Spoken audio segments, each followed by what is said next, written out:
Moscow का अनिवार्य सहयोगी माना जाने वाला यह देश अब अपनी वफादारी का शिकार हो गया है। 2022 में रूस ने यूक्रेन पर हमला किया। उसका छोटा पड़ोसी पुतिन के युद्ध में अपनी भूमिका की कीमत चुका रहा है।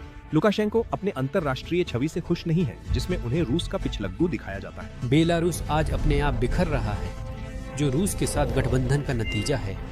बेलारूस के ताज़ा आर्थिक आंकड़े एक निराशाजनक कहानी बताते हैं। बेलारूस रूसी अर्थव्यवस्था पर लगातार अधिक निर्भर होता गया। दुर्भाग्यवश लुकाशेंको के लिए रूसी अर्थव्यवस्था भी अच्छी नहीं है। अभी हालात बहुत अच्छे नहीं हैं और बेलारूस को बस इन प्रतिबंधों को झेलना पड़ रहा है। लुकाशेंको की सरकार 3 तरह के संकटों का सामना कर रही है। खाद्य पदार्थों की कीमतें बढ़ रही हैं, औद्योगिक उत्पादन ठप हो रहा है और देश से बड़े पैमाने पर लोगों के पलायन के कारण कामगारों की भारी कमी हो रही है। इस बीच पश्चिमी देशों के प्रतिबंध, जो बेलारूस के इतिहास में सबसे कड़े हैं, ने अर्थव्यवस्था को पंगु बना दिया है, जिससे देश की जीडीपी में काफी गिरावट आई है। यह संकट पूरी तरह टूटने जैसा है। कभी स्थिर अर्थव्यवस्था उजागर हो गई है और लुकाशेंको अपनी पकड़ खो रहे हैं। उनका एकमात्र समाधान बेलारूस को कमजोर रूस पर ज्यादा निर्भर बनाना, जिससे देश की संप्रभुता खोने का खतरा है। फिर भी दशकों की पाबंदियों, विरोध, अलगाव और पड़ोसी देश में युद्ध के बावजूद यह अब भी है। इसकी अर्थव्यवस्था कमजोर है, लेकिन यह ढही नहीं है। तो यूरोप की आखिरी तानाशाही खुद को कैसे टिकाए रखती है और राजनीति इस पैसों के खेल में क्या करती है? इसे समझने के लिए देखना होगा कि यह कैसे कमाता, खर्च करता और राजनीति में पैसे का इस्तेमाल करता है। चलिए तथ्यों से शुरू करें। बेलारूस के पास अपना लगभग कोई तेल या गैस नहीं है, न ही शिपिंग के लिए कोई समुद्री तट है और न ही कोई वैश्विक टेक ब्रांड्स हैं। इसके पास एक चीज है जिसकी दुनिया को जरूरत है, पोटाश, जो उर्वरक बनाने में इस्तेमाल होने वाला नमक है। बेलारूस दुनिया का दूसरा सबसे बड़ा उत्पादक है, कनाडा के बाद। 2021 में बेलारूस काली ने लगभग 1 करोड़ टन पोटाश $3 अरब में निर्यात किया। 2022 में पश्चिमी प्रतिबंधों के बाद भी बेलारूस का पोटाश बना रहा, भले ही यूरोपीय बंदरगाहों का उपयोग न हो पाया। अब इसकी आय का बड़ा हिस्सा रूसी बंदरगाहों या जमीन के रास्ते चीन, ब्राजील जा रहा है। और बेलारूस जैसे छोटे देश के लिए सिर्फ एक आयात से इतनी बड़ी रकम आना बहुत मायने रखता है। लेकिन बेलारूस पैसे कमाने का एक और पुराना सोवियत तरीका भी अपनाता है, भारी मशीनरी बनाकर। मिन्स्क और अन्य शहरों की फैक्ट्रियों में आज भी ट्रैक्टर, ट्रक और औद्योगिक वाहन बनाए जाते हैं, जिनमें से कई रूस, कजाकिस्तान और अन्य पूर्व सोवियत देशों में जाते हैं। उदाहरण के लिए मिन्स्क ट्रैक्टर वर्क्स ने शुरू होने के बाद से 40 लाख से ज्यादा ट्रैक्टर बनाए हैं और मिन्स्क ऑटोमोबाइल प्लांट ऐसे ट्रक बनाता है जो पूरे यूरेशिया में इस्तेमाल होते हैं। ये उद्योग तेजी से नहीं बढ़ते, लेकिन स्थिर हैं, रोजगार देते हैं और निर्यात से पैसा लाते हैं। मशीनरी और वाहन बेलारूस के निर्यात के करीब 15% हैं। अब चीजें और दिलचस्प हो जाती हैं। हमने बताया था कि बेलारूस के पास खुद का तेल नहीं है, लेकिन हैरानी की बात है कि फिर भी ये तेल के कारोबार में बिचौलिया बनकर अरबों कमाता है। रूस बेलारूस को कच्चा तेल दोस्ती के रियायती दाम पर बेचता है। बेलारूस कच्चे तेल को अपनी 2 मुख्य रिफाइनरियों में उत्पादों में बदलकर विदेशों में पूरी कीमत पर बेचता है। अंतर शुद्ध मुनाफा है। प्रतिबंध से पहले यह बेलारूस की बड़ी कमाई के स्रोतों में था। आज भी प्रतिबंधों और नए निर्यात मार्गों के बावजूद रिफाइंड तेल अरबों कमाता है, लेकिन इसमें शर्तें भी हैं। मॉस्को जब चाहे दाम बदल सकता है या आपूर्ति रोक सकता है और अक्सर मिन्स्क पर दबाव डालने के लिए ऐसा करता है। बेलारूस यही नहीं रुकता, मिन्स्क नई टेक्नोलॉजी भी आजमा रहा है। मिन्स्क में पिछले 20 सालों में हाईटेक पार्क नामक जोन बना, जहां सॉफ्टवेयर कंपनियों को टैक्स छूट और कानूनी सुविधाएं मिलती हैं। यह काम सफल रहा। बेलारूसी डेवलपर्स ने वाइबर और वर्ल्ड ऑफ टैंक्स जैसे ऐप्स बनाए। 2022 के विरोध से पहले टेक सेक्टर जीडीपी का 5% था, पर राजनीति ने इसे नुकसान पहुंचाया। उस साल विरोध प्रदर्शनों पर हुए क्रूर दमन के बाद हजारों कुशल कर्मचारी पोलैंड, लिथुआनिया और जॉर्जिया चले गए। फिर भी यह उद्योग अभी भी जीवित है और बेलारूस के लिए विदेशी मुद्रा कमाने का एक हिस्सा है। और इसी तरह बेलारूस अपनी भौगोलिक स्थिति को पैसे में बदलता है। यह रूस और यूरोपीय संघ के बीच है और यह जगह पैसे के लायक है। रूस का तेल और गैस यूरोप ले जाने वाली पाइपलाइनों का रास्ता बेलारूस से होकर गुजरता है और देश हर साल ट्रांजिट शुल्क के रूप में सैकड़ों मिलियन डॉलर इकट्ठा करता है। मॉस्को बर्लिन के बीच सामान ले जाने वाली ट्रेनें और ट्रक बेलारूस से गुजरती हैं, जिससे सरकार टैरिफ और लॉजिस्टिक्स से कमाई करती है। लुकाशेंको जानते हैं कि यह उनका सबसे मजबूत पत्ता है। वह पहले भी धमकी दे चुके हैं कि मांगे न मानी गईं तो रास्ते बंद कर देंगे। यह एक जोखिम भरा कदम है, लेकिन यह दिखाता है कि भूगोल कैसे आए और दबाव का साधन बन सकता है। अगर यही पूरी कहानी होती तो बेलारूस आज और भी अमीर दिखता। सच्चाई यह है कि प्रतिबंधों और राजनीति ने इसके कई पारंपरिक धन स्रोत बंद कर दिए हैं। 2020 के राष्ट्रपति चुनाव के बाद हालात बदल गए, जिसे पश्चिमी सरकारों ने धोखाधड़ी बताया और बाद की हिंसक कार्रवाई ने स्थिति और बिगाड़ दी। यूरोपीय संघ, अमेरिका व अन्य देशों ने बेलारूस के बैंकों, सरकारी कंपनियों व अधिकारियों पर सख्त प्रतिबंध लगाए। और फिर आया 2022, जब रूस ने बेलारूसी क्षेत्र से यूक्रेन पर आक्रमण किया और इससे प्रतिबंधों की एक और लहर शुरू हो गई। पोटाश का निर्यात यूरोपीय संघ को बंद, बेलारूसी एयरलाइंस पर यूरोपीय हवाई क्षेत्र में रोक और पश्चिमी कंपनियां बाहर चली गईं। विदेशी निवेश बंद हो गया, महंगाई 15% से ज्यादा हो गई। दूसरे देशों के लिए यह एक आर्थिक आपदा होती, लेकिन बेलारूस ढह नहीं गया। इसके बजाय उसने खुद को ढाल लिया। उसने अपने निर्यात गैर पश्चिमी बाजारों की ओर मोड़ दिए। पोटाश अब यूरोप की बजाय चीन, भारत, ब्राजील और अफ्रीकी देशों को जाता है। तेल उत्पाद रूसी नेटवर्क से बिकते हैं। बेलारूस ने चीन की बेल्ट एंड रोड इनिशिएटिव में भाग लिया और ग्रेट स्टोन इंडस्ट्रियल पार्क बनाया, जो यूरोप में चीन की सबसे बड़ी परियोजनाओं में से एक है। आज वहां चीन समेत 100 से ज्यादा विदेशी कंपनियां इलेक्ट्रॉनिक्स, मशीनरी और रसायन बना रही हैं। 2024 में बेलारूस और चीन का व्यापार लगभग $8 अरब पहुंचा, जो 5 साल पहले से 2 गुना है। देश ने रूस पर पहले से ज्यादा निर्भरता बढ़ाई। 2022 के बाद मॉस्को ने $35 अरब से ज्यादा ऋण सब्सिडी दी, गैस तेल सस्ती दी और बेलारूसी वस्तुओं के लिए बाजार ज्यादा खोला। दोनों देशों ने यूनियन स्टेट प्रोजेक्ट को तेज किया, जिससे उनकी अर्थव्यवस्था, रक्षा और कुछ कानूनी हिस्से एकीकृत होंगे। इस गहरी एकीकरण ने बेलारूस को कुछ प्रतिबंधों को दरकिनार करने और धन के प्रवाह को बनाए रखने की अनुमति दी है, लेकिन इससे देश मॉस्को के फैसलों पर और अधिक निर्भर भी हो गया है। रूस की अर्थव्यवस्था पर असर पड़ते ही बेलारूस तुरंत प्रभावित होता है।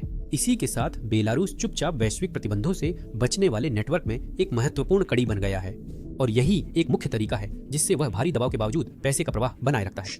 2022 से यूरोपीय कारें, मशीनरी, इलेक्ट्रॉनिक्स और लग्जरी सामान जिन पर रूस में प्रतिबंध है, पहले बेलारूस भेजे जाते हैं और फिर नए कागजात के साथ रूस में आते हैं। यह छुपा व्यापार अरबों का है, जो मिन्स्क और मॉस्को को प्रतिबंधों के बावजूद अर्थव्यवस्था चलाने में मदद करता है। यह जोखिम भरा और अक्सर छुपा रहता है, लेकिन अब यह आय का अहम स्रोत है।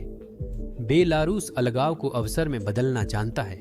देश में भी अप्रत्याशित जगहों पर पैसे ढूंढने की यह क्षमता दिखती है। सरकार सामान्य और स्थिर नकदी प्रवाह पर निर्भर करती है, न कि सिर्फ राज्य सौदों या गुप्त व्यापार पर। इनमें सबसे महत्वपूर्ण है प्रेषण।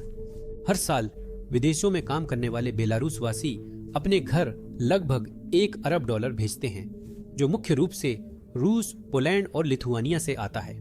2020 के विरोध के बाद कई लोग चले गए। 2022 के बाद और भी अधिक लोग गए, पर उन्होंने संबंध पूरी तरह नहीं तोड़े।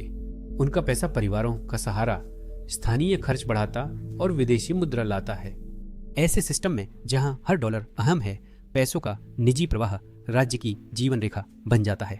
सिर्फ विदेश में रहने वाले ही चीजें नहीं चलाते। बेलारूस के अंदर छोटे व्यवसाय भी एक अहम भूमिका निभाते हैं। ज्यादातर बड़ी इंडस्ट्रीज राज्य के नियंत्रण में हैं, जबकि छोटी दुकानें, खेत और स्थानीय सेवाएं सरकार की खाली जगहें भरती हैं। कुछ कानूनी ग्रे जोन में काम करते हैं और अधिकारी अनदेखा कर देते हैं, क्योंकि इससे राज्य का दबाव कम होता है। इसके बदले में कि इन छोटे उद्यमों से मिलने वाले टैक्स, फीस और परमिट चुपचाप सरकार की आमदनी में इजाफा कर देते हैं। लुकाशेंको भी मानते हैं कि निजी क्षेत्र अर्थव्यवस्था का जरूरी हिस्सा है, हालांकि उन्हें इस पर पूरी तरह भरोसा नहीं। लेकिन यह सब बेलारूस के अस्तित्व के एक बड़े और अक्सर अनदेखे स्तंभ, उसके सैन्य और सुरक्षा संबंधों से जुड़ा है। यह एक ऐसा क्षेत्र है जो पहली नजर में जितना दिखता है उससे कहीं ज्यादा आर्थिक रूप से महत्वपूर्ण है। बेलारूस ने सोवियत संघ के रक्षा उद्योग का एक महत्वपूर्ण हिस्सा विरासत में पाया था, और आज भी यह हथियार, वाहन, रडार सिस्टम और अन्य सैन्य उपकरण बनाता और निर्यात करता है। अधिकांश सोवियत युग के पुराने डिजाइनों पर आधारित हैं। ये उत्पाद रूस के साथ अफ्रीका, मध्य पूर्व और एशिया के कुछ हिस्सों में भी बेचे जाते हैं। मूल्यवान विदेशी मुद्रा अर्जित करने और सरकारी फैक्ट्रियों में नौकरियां बनाए रखने के साथ यह रक्षा नेटवर्क सिर्फ निर्माण तक सीमित नहीं है। 2023 से बेलारूस ने अपनी जमीन पर रूसी सामरिक परमाणु हथियार रखे हैं, जिससे मिन्स्क मास्को के प्रभाव में और आ गया है और सैन्य सहयोग बढ़ा है। हजारों रूसी सैनिक बेलारूस में हैं, जो यूक्रेन युद्ध में बेस, ट्रेनिंग ग्राउंड और लॉजिस्टिक्स हब को लॉन्च पॉइंट और बफर बनाकर इस्तेमाल कर रहे हैं। मास्को नई सैन्य अवसंरचना, सड़कों, आवास, ईंधन और सैन्य परिवहन लागत का अधिकांश खर्च उठाता है। यह खर्च बेलारूस की अर्थव्यवस्था में पैसा डालता है, स्थानीय व्यवसायों को समर्थन देता है और निर्माण परियोजनाओं के लिए फंड करता है, जिससे बेलारूसी श्रमिकों को नौकरियां मिलती हैं। यह व्यवस्था अप्रत्यक्ष लाभ भी लाती है। रूसी सेनाओं की मौजूदगी का मतलब है और अधिक संयुक्त सैन्य अभ्यास, तकनीकी हस्तांतरण और साझा रक्षा परियोजनाएं। इससे बेलारूस के सैन्य औद्योगिक आधार को मजबूती मिलती है और उसके इंजीनियरों को रूसी फंडिंग व विशेषज्ञता मिलती है। आप देख सकते हैं कि यह सिर्फ पैसे या व्यापार नहीं, बल्कि ताकत से भी जुड़ा है और देश में दोनों गहराई से जुड़े हैं। राष्ट्रपति अलेक्जेंडर लुकाशेंको 1994 से सत्ता में हैं। इन 3 दशकों में उन्होंने ऐसा सिस्टम बनाया जहां अर्थव्यवस्था और राजनीति एक दूसरे को मजबूत करती हैं। राज्य प्रमुख कंपनियों का मालिक या नियंत्रक है, चाहे वह पोटाश, तेल रिफाइनिंग, मशीनरी या ऊर्जा हो। सरकार न सिर्फ टैक्स लेती है, बल्कि यह भी तय करती है कि वे कैसे काम करेंगे, कौन चलाएगा और पैसा कहाँ जाएगा। लुकाशेंको के वफादारों को नौकरियां, ठेके और निवेश मिलते हैं और वफादारी के बदले दौलत व प्रभाव मिलता है। इसी तरह वह अमीरों को पास रखता और प्रतिद्वंद्वियों को ऊपर उठने से रोकता है। और बेशक राज्य नियंत्रित कंपनियों की इस विशाल व्यवस्था में भ्रष्टाचार और गंदे समझौतों की भरमार है। यही कारण है कि अर्थव्यवस्था पर दबाव होने पर भी यह मशीनरी चलती रहती है। बेलारूस में अच्छे संपर्क होना बढ़िया उत्पाद या सेवाओं से ज्यादा जरूरी है। सरकार के करीब रहने वाले व्यापारिक नेता अक्सर सरकारी ठेके जीत लेते हैं, सस्ते कर्ज हासिल कर लेते हैं या उन्हें टैक्स में छूट मिलती है, जिसका सपना उनके प्रतिस्पर्धी ही देख सकते हैं। लेकिन बेलारूस में सत्ता सिर्फ अभिजात वर्ग पर ही निर्भर नहीं करती। सरकार आम नागरिकों को भी अपेक्षाकृत संतुष्ट या कम से कम शांत रखने के लिए कड़ी मेहनत करती है, सब्सिडी और सामाजिक लाभ देती है, जिससे सुरक्षा की भावना पैदा होती है। गैस, बिजली और हीटिंग पर भारी सब्सिडी मिलती है और मिन्स्क जैसे शहरों में सार्वजनिक परिवहन कॉफी से भी सस्ता है। शिक्षा, स्वास्थ्य सेवाएं अब भी मुफ्त हैं, पेंशन कम है पर समय पर मिलती है। इन नीतियों से ये बातें लोग अमीर नहीं होते, पर ये स्थिरता की छवि बनाती हैं। यूक्रेन और मोल्दोवा जैसे देशों के उतार चढ़ाव वाले क्षेत्र में कई बेलारूसी इस समझौते को मानते हैं। लुकाशेंको बार बार कहते हैं कि वे स्थिर हैं और पश्चिमी खतरे के खिलाफ मजबूत हैं। अब स्थिरता पर भी दबाव है। 2020 के बाद असली वेतन नहीं बढ़ा और महंगाई ने बचत खत्म कर दी। औसत मासिक वेतन 1800 बेलारूसी रूबल करीब $550 है, जो पोलैंड के औसत $1700 से काफी कम है। इसीलिए युवाओं को यहाँ रोकना मुश्किल हो जाता है। 2020 के बाद से 30,000 से ज्यादा बेलारूसी देश छोड़ चुके हैं, जिनमें से कई युवा शिक्षित, विकसित और कुशल हैं। उनके जाने से देश की दीर्घकालिक संभावनाएं, खासकर तकनीक और इंजीनियरिंग में प्रभावित होती हैं। लेकिन यह पलायन भी एक दोधारी तलवार है। जो बाहर जाते हैं वे घर पैसे भेजते हैं और रेमिटेंस आय का स्रोत बनते हैं, जो सिस्टम चलाती है। 2022 से रेमिटेंस नेटवर्क बाधित है। रूसी सैनिकों ने हमले के लिए बेलारूस का उपयोग किया और अब वहां रूसी एयर डिफेंस सिस्टम, मिसाइलें और परमाणु मिसाइलें तैनात हैं। रूस सस्ती गैस तेल सप्लाई करता है, कर्ज देकर बजट बचाता है और बेलारूसी सामानों को गारंटीड बाजार देता है। आज बेलारूस का 45% से अधिक निर्यात और अधिकांश आयात रूस से होता है। यह गहरी आर्थिक परस्पर निर्भरता क्रेमलिन को मिन्स्क पर दबाव बनाने की ताकत देती है, लेकिन इसका मतलब यह भी है कि बेलारूस मास्को के लिए रणनीतिक रूप से इतना महत्वपूर्ण है कि वह इसे विफल होने नहीं देगा। रूस का वफादार सहयोगी और नाटो के खिलाफ बफर होने के कारण बेलारूस निवेश के लायक है। यह लुकाशेंको जानते हैं। रूस के साथ साथ चीन भी अब बेलारूस के संतुलन में अहम भूमिका निभा रहा है। बीजिंग ने बुनियादी ढांचे, विनिर्माण और लॉजिस्टिक्स में बड़े निवेश किए हैं, जिनमें ग्रेट स्टोन इंडस्ट्रियल पार्क प्रमुख है, जो 100 वर्ग किलोमीटर में फैला है और यूरोप में चीन की बेल्ट एंड रोड इनिशिएटिव का मोती कहलाता है। अब वहां 15 देशों की 100+ कंपनियां काम कर रही हैं और बेलारूस चीन व्यापार 2018 के $3.6 अरब से बढ़कर 2024 में करीब $8 अरब हो गया। बेलारूस ने 2023 में शंघाई सहयोग संगठन का पूर्ण सदस्य बनकर अपनी कूटनीतिक और आर्थिक संबंधों को मास्को से आगे बढ़ाया। चीन रूस की जगह नहीं ले रहा, पर मिन्स्क को अहम जीवन रेखा देता है। यह दिखाता है कि बेलारूस सिर्फ अपने पूर्वी पड़ोसी तक सीमित नहीं, उसके पास और भी मजबूत मित्र हैं। अब प्रवासन भी पैसे और राजनीति का साधन बन गया है। 2021 में बेलारूस यूरोपीय संघ जाने वाले प्रवासियों का मुख्य ट्रांजिट पोर्ट बना। मध्य पूर्व से हजारों लोग मिन्स्क लाए गए और वहां से पोलैंड, लिथुआनिया, लातविया की सीमाओं की ओर भेजे गए। इस संकट ने यूरोप के साथ संबंधों को और खराब कर दिया, लेकिन इसने नए राजस्व स्रोत भी पैदा किए। राज्य से जुड़ी ट्रैवल कंपनियों, एयरलाइनों और सुरक्षा सेवाओं ने इस भारी भीड़ से मुनाफा कमाया। लुकाशेंको ने यूरोप पर दबाव बनाने और दिखाने के लिए इस स्थिति का उपयोग किया कि प्रतिबंधों के बाद भी बेलारूस अपने पड़ोसियों के लिए समस्या बन सकता है। देश में अर्थव्यवस्था राज्य नियंत्रण और निजी अनुकूलन के मिश्रण से चलती है। राज्य की फैक्ट्रियां, रिफाइनरियां और खेत अब भी 60% से ज्यादा लोगों को रोजगार देते हैं। निजी क्षेत्र जीडीपी का लगभग 45% योगदान देता है। छोटे व्यवसाय खुदरा, खाद्य और सेवाओं में अहम हैं। कई लोग एक कानूनी ग्रे जोन में काम करते हैं। जैसा कि हमने बताया, पूरी तरह से लाइसेंस प्राप्त नहीं है, लेकिन सहन किए जाते हैं क्योंकि वे उन जगहों को भरते हैं जहां राज्य नहीं कर सकता।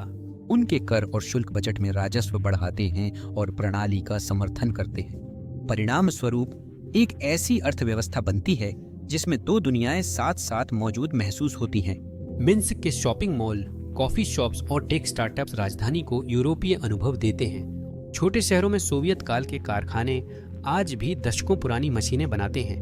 कुछ परिवार अपने खाने के लिए पिछवाड़े के प्लॉट में सब्जियां उगाते हैं, जबकि अन्य लोग रूस के जरिए सेकेंड हैंड खरीदी गई यूरोपीय कारें चलाते हैं। कम वेतन और बढ़ती कीमतों के बावजूद अधिकतर बेलारूसी राजनीति से सतर्क रहते हैं। वे आर्थिक समस्याओं की शिकायत करते हैं, लेकिन अचानक बदलाव से अराजकता या युद्ध से डरते हैं। याद रखिए, लुकाशेंको डर का उपयोग अपनी नीतियों को सही ठहराने और खुद को व्यवस्था का गारंटर दिखाने के लिए करते हैं। अब सतह के नीचे की दरारें अनदेखा करना कठिन है। 2020 के विरोध प्रदर्शन जनता के गहरे गुस्से का प्रमाण थे और आंदोलन दबा देने के बावजूद असंतोष बाकी है। पश्चिमी देशों के प्रतिबंध अब भी अर्थव्यवस्था पर भारी पड़ रहे हैं। महंगाई भले ही 2022 की अपनी चरम सीमा से कम है, फिर भी 2024 में लगभग 75% के आसपास बनी हुई है और विदेशी मुद्रा भंडार अब भी कम है। देश का बाहरी कर्ज अब 18 अरब डॉलर से अधिक हो गया है और नए ऋण अक्सर केवल रूस या चीन से ही मिलते हैं, जो दोनों ही इसके बदले राजनीतिक रियायतें मांगते हैं। इसके अलावा घटती कार्यबल एक बड़ी चुनौती है। 2020 से सैकड़ों हजार लोग देश छोड़ चुके हैं। बेलारूस की जनसंख्या, जो कभी 1 करोड़ से अधिक थी, अगर वर्तमान रुझान जारी रहे तो 2035 तक 85 लाख से भी कम हो जाएगी। और जैसे जैसे यह गिरावट तेज होती जा रही है, यह उसी स्थिरता को खतरे में डाल रही है जिसने लुकाशेंको की व्यवस्था को इतने लंबे समय तक जीवित रखा है। इन सब के कारण बेलारूस एक जटिल स्थिति में आ गया है। इसकी अर्थव्यवस्था रूस से गहराई से जुड़ी हुई है, लेकिन यह निर्भरता एक ताकत भी है और एक जोखिम भी। अगर रूस की अर्थव्यवस्था युद्ध या प्रतिबंधों से कमजोर होती है तो बेलारूस पर इसका असर तुरंत पड़ेगा। अगर रूस ज्यादा दबाव डालेगा तो लुकाशेंको अपनी आजादी खो सकते हैं, जिसके लिए उन्होंने संघर्ष किया। बेलारूस जानता है कि वह सिर्फ चीन पर निर्भर नहीं रह सकता, चाहे बीजिंग आर्थिक मदद और व्यापार दे। चीन की मुख्य रुचि घरेलू स्थिरता और यूरोपीय बाजारों तक पहुंच में है, न कि बेलारूस में। अगर हित बदलते हैं तो बेलारूस के दोस्त कम हो सकते हैं।